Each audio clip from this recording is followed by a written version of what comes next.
We go now to the latest on the train derailment in East Palestine. Tomorrow, there will be an educational seminar hosted by a team of experts and attorneys ready to answer questions from residents about their health and also their legal options.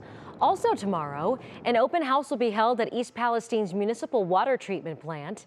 Plant employees will be there to answer questions about the town's water supply. All of this while cleanup at the derailment site continues.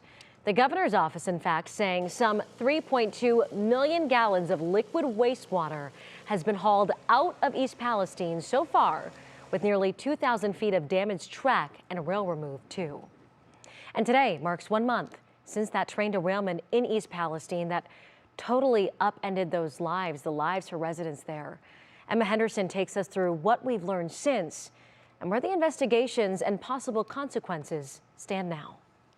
1 month ago, the skies above East Palestine were painted with flames and coated with smoke as 38 rail cars from the now infamous train 32N derailed. It would be days before the full consequences are realized. I was doing my rounds like I normally do during work, and I heard a loud bang, and I thought just one of the trains buckled on itself. The owner to my work shows up and asks me if everything's okay, and I'm like, yeah. So he takes me to the back and shows me the train is literally on fire, just burning away. The 6th marked the controlled release of chemicals, creating the now symbolic black plume of smoke that hovered over onlookers. We now know it was mostly vinyl chloride that was burned that day, and the full impact of the burn is still being studied. In a press conference today, Texas A&M and Carnegie Mellon University researchers say elevated levels of acrolein make it a, quote, chemical of potential concern.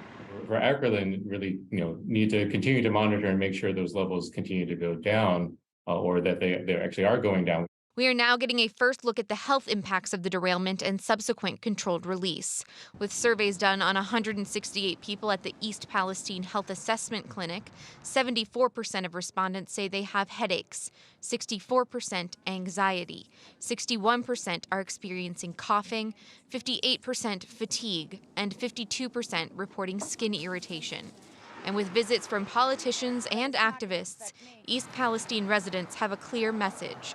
Please listen to us. Since we've been from the evacuation to now, we've had many symptoms and issues and respiratory problems and headaches and fighting vertigo. I mean, I had to fly my mom to California because she couldn't breathe here anymore.